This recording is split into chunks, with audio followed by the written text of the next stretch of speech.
Hello everyone. सो आज हम पढ़ेंगे स्विच स्टेटमेंट के बारे में। ये भी कंडीशनल स्टेटमेंट है, जैसे इफ़ एल्स वगैरह होते थे। अब इफ़ एल्स में हमने एक पार्ट पढ़ा था एल्स इफ वाला। एल्स इफ किस लिए यूज़ होता था? अगर आपके पास बहुत सारी कंडीशंस थी तब एल्स इफ यूज़ होता था। तो उसी का एक अल्टरनेट वे यहाँ पे है कि उसके बदले अगर हम एल्स इफ यूज़ नहीं करना चाहते तो यहाँ पे स्विच स्टेटमेंट भी हम यूज़ कर सकते हैं। तो ये क्या है आपका मल्टी डायरेक्शनल कंडीशनल स्टेटमेंट। सो यहाँ पे क्या होता है, बहुत सारी कंडीशंस होती हैं और जो भी हम चॉइस फिल करते हैं तो वो चॉइस जिस भी कंडीशन से मैच हो रही होती है वो केस एग्जीक्यूट होता है और बाकी केसेस एग्जीक्यूट नहीं होते हैं। तो यहाँ पे स्विच के अंदर क्या होंगे, आपके पास डिफरेंट क्या होंगे, केसेस होंगे और इस एक्सप्रेशन की वैल्यू जिस भी केस से मैच होगी उसके अंदर जो भी पार्ट लिखा होगा वो एग्जीक्यूट होगा। और यहाँ पे हम ब्रेक कीवर्ड का यूज़ कर रहे हैं। मान लीजिए ये एक्सप्रेशन इससे मैच हो रहा है तो सिर्फ कितना पार्ट एग्जीक्यूट होना चाहिए, जो इसके अंदर है इतना, राइट। बाकी ये नीचे के कुछ भी एग्जीक्यूट नहीं होने चाहिए। तो इसके लिए हम क्या करते हैं, ब्रेक कीवर्ड का यूज़ करते हैं हर केस के एंड में, ताकि नीचे के केसेस एग्जीक्यूट ना हों। अगर हम ब्रेक को यूज़ नहीं करेंगे तो सारे केस क्या होंगे, वन बाय वन एग्जीक्यूट होते रहेंगे। इसको हम फॉल थ्रो की कंडीशन कहते हैं। तो ये फॉल थ्रो की कंडीशन ना हो इसलिए हम हर केस के नीचे यहाँ पे ब्रेक स्टेटमेंट यूज़ करते हैं। ये ऑप्शनल है, ये प्रोग्राम की नीड के अकॉर्डिंग यूज़ होगा, राइट। अब डिफ़ॉल्ट यहाँ पे लिखा है, देखिए डिफ़ॉल्ट एक ऐसा कीवर्ड है जब कोई भी केस मैच नहीं हो रहा होता है तो डिफ़ॉल्ट के अंदर जो भी स्टेटमेंट लिखी हुई होगी वो एग्जीक्यूट होगी, राइट।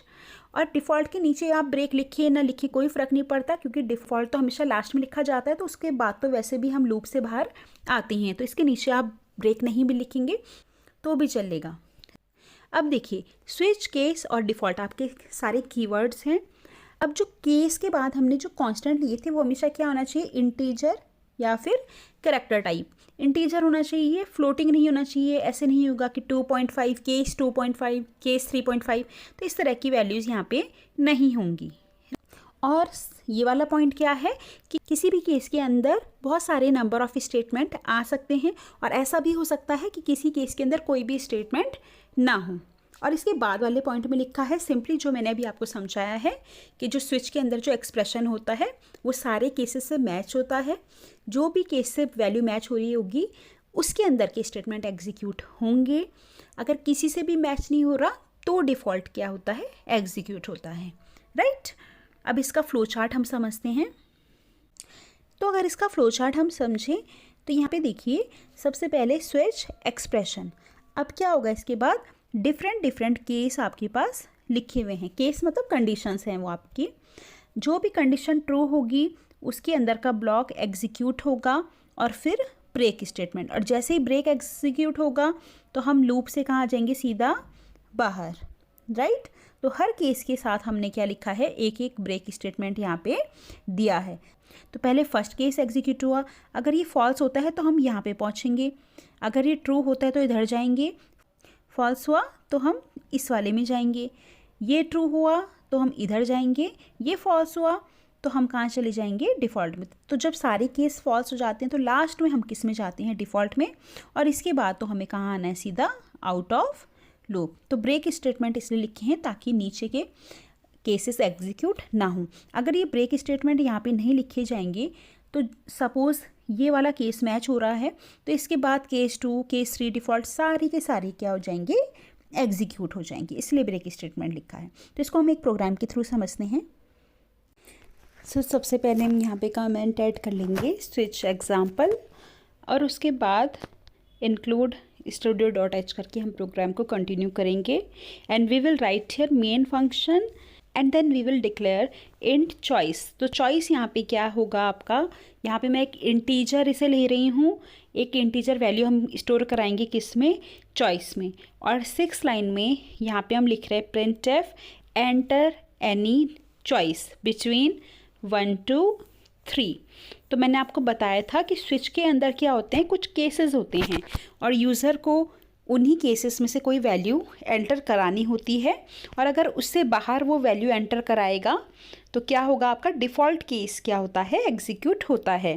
तो यहाँ पे हम 1 से 3 के लिए केसेस बनाएंगे, और 7th लाइन में हमने स्कैनएफ के थ्रू उस इंटीजर को चॉइस नाम के वेरिएबल में स्टोर करा दिया है। अब 8th लाइन में हम यहाँ पे लिखेंगे स्विच, और ब्रैकेट में एक्सप्रेशन क्या किस में स्टोर होगा, हमारा चॉइस नाम के वेरिएबल में, तो चॉइस, तो स्विच चॉइस।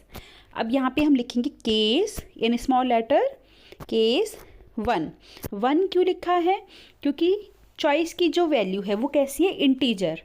अब देखिए 7th लाइन में यूज़र क्या करेगा, चॉइस एंटर करवाएगा। सपोज़ यूज़र ने एंटर कराया है 1।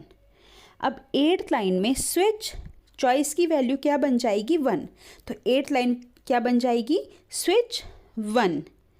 अब 1 किससे मैच होगा, 10th लाइन में जो केस 1 लिखा है।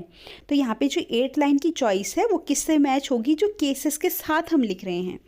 तो केस 1, तो अगर चॉइस की वैल्यू 1 होती है, यहाँ पे कॉलन है, तो क्या प्रिंट हो जाएगा, यहाँ पे हम प्रिंट करा देंगे फर्स्ट केस, राइट। और यहाँ पे मैं लिख दूँगी ब्रेक। तो इसका मतलब है केस 1 के अंदर क्या प्रिंट होगा, फर्स्ट केस, और फर्स्ट केस प्रिंट होते ही हम स्विच ब्लॉक से बाहर आ जाएंगे, क्योंकि मैंने 12th लाइन में क्या लिखा है, ब्रेक। तो अगर मेरी 8th लाइन में चॉइस की वैल्यू 1 होती है तो क्या हो जाएगा, 8th लाइन के अकॉर्डिंग स्विच 1, और 1 होते ही हम 10th लाइन में जंप करेंगे केस 1, तो फर्स्ट केस प्रिंट हो जाएगा। अगर चॉइस की वैल्यू 2 है तो यहाँ पे लिखेंगे केस 2, तो 2 होने पे यहाँ पे मैं प्रिंट करा रही हूँ सेकंड केस, और फिर उसके बाद क्या लिख देंगे हम, break, right. And after that we will write case 3 for choice is equal to 3। तो यहाँ पे मैं प्रिंट करा दूँगी थर्ड केस, और फिर हम उसके बाद लिख देंगे break, right. So we will write here break.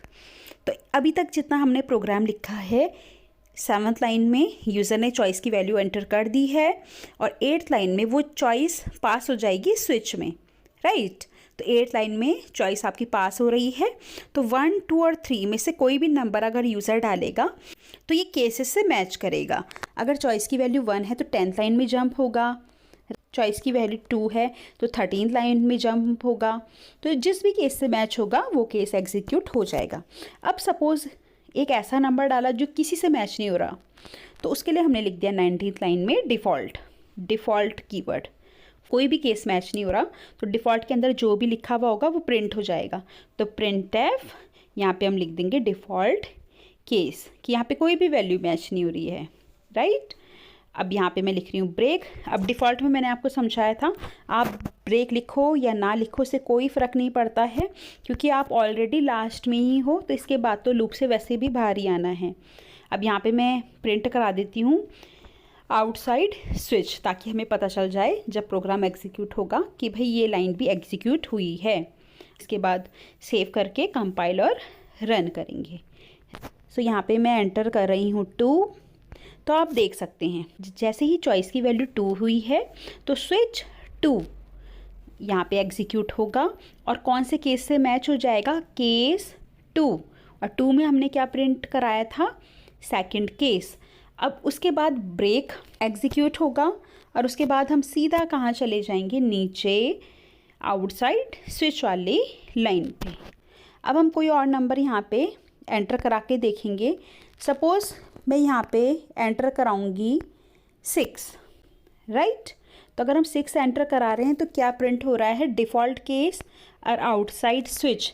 Default क्यों प्रिंट हुआ, क्योंकि 1, 2, 3 जो भी केस थे वो कोई भी मैच नहीं हुए हैं, और हम डिफ़ॉल्ट वाले ब्लॉक में जा चुके हैं, तो इसलिए यहाँ पे डिफ़ॉल्ट केस वाला ब्लॉक एग्जीक्यूट हुआ है, और उसके बाद हम लूप से बाहर आ गए हैं। आउटसाइड स्विच इसलिए लिखा है। तो इस तरह से स्विच केस काम करता है। इसके लिए हम 1-2 प्रोग्राम्स और पढ़ेंगे जिससे ये कॉन्सेप्ट और क्लियर हो जाएगा। So thank you for watching this video. Please like, share and subscribe my channel.